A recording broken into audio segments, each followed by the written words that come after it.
Belinda and the Glass Slipper by Amy Young.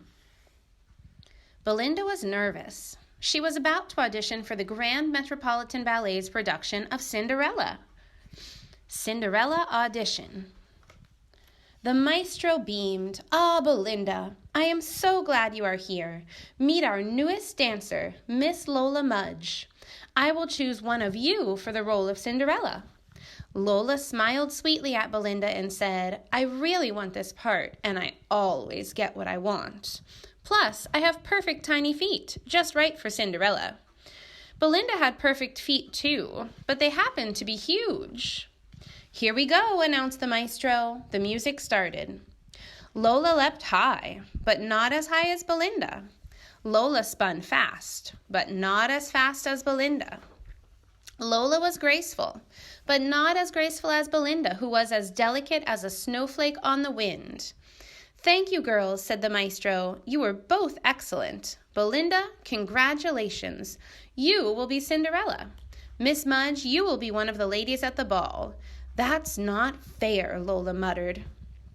They rehearsed for weeks. The other dancers didn't like practicing with Lola. When the maestro wasn't looking, she pushed them out of their pliés and reviled their releves. Finally, it was opening night. All of the dancers bustled about, putting on costumes, tying toe shoes, and limbering up. Lola said to Belinda, "Can you help me reach my, hair ribbon? It's in here, high on a shelf." Belinda followed Lola into a little closet. When she turned around to help Lola, she heard the door slam and click shut. Lola had locked her in. "Let me out!" cried Belinda. She had to dance, but everyone was hurrying to get on stage and no one heard her. Lola stole Belinda's glass slippers. They were not really made of glass, but they were bright and shiny. Lola ran off to find the maestro. "Belinda is sick and she asked me to dance her part," she lied.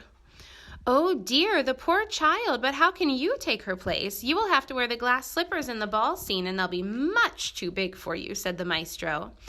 "I'll make them fit," said Lola. She crammed lots of stuffing into the glass slippers and stashed them with a fancy costume for the ball. She put a rag over her tutu to make herself look like Cinderella. Then she hurried on stage just as the curtain opened. Lola began to dance. She knew the steps, but the maestro wished she could jeté a little higher the way Belinda did. He wished she glisssaded more gracefully like Belinda. "Let me out!" shouted Belinda from the closet. Just then, the fairy godmother dancer came by and heard Belinda. She unlocked the door and said, "What are you doing in there? The ball is about to begin." She helped Belinda into her tutu. "Thank you," Belinda said, "but where are my glass slippers?" "I don't know," said the fairy godmother dancer. "Just wear what you've got on. Hurry, there's no time to lose." Belinda stepped onto the stage just as the ball was getting started. Every ballerina got to dance with the prince. When it was Belinda's turn, he swept her into his arms and they did a gorgeous pas de deux. The audience oohed and awed. "I'm Cinderella," said Lola as she swooped in to claim her dance with the prince wearing Belinda's glass slippers. The prince frowned. As Lola leapt and spun, something odd happened to the glass slippers. They wavered and wobbled and began to unravel. Pieces of stuffing fell out and her feet seemed to shrink. The clock struck 12. Lola ran off the stage on her teeny tiny feet, leaving behind a big glass slipper. Soon it was time for all the ballerinas to try on the glass slipper. When the prince found the foot that fit the slipper, he would know that he had found his true love, Cinderella. One by one, the dancers tried it on, but no one's foot fit. Just before it was Belinda's turn, Lola pushed her out of the way. She stuck her foot in the slipper, but of course it was much too big for her now that the stuffing was gone. "Just pretend it fits," Lola hissed at the prince. Belinda had had enough.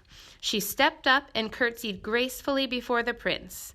He smiled happily at her and knelt to try the slipper on her foot. It fit perfectly. Lola was furious. She stomped up to Belinda and said, "The prince is mine. I want him, and I always get what I want." "Not this time," said Belinda. Lola tried to crush Belinda's foot with her heel, but Belinda pirouetted out of reach. Lola sprang after her, but Belinda protected herself with a well-executed battement. and she escaped with a stunningly brilliant tour en l'air. Belinda dazzled the audience, soaring over their heads like a rainbow. Lola sank into a heap. She knew she had lost. Belinda floated into the prince's arms. The ballet was a great success. Everyone said it was one of the best they'd seen. So different, so full of action and emotion. The maestro took all the dancers out for cake and hot chocolate. Everyone had a good time except for Lola, who decided she didn't want to be a dancer after all. She left the ballet to become a hockey player. She was nicknamed Teensy Toes because her feet were so small. She got into a lot of fights, but she also won a lot of games. The end.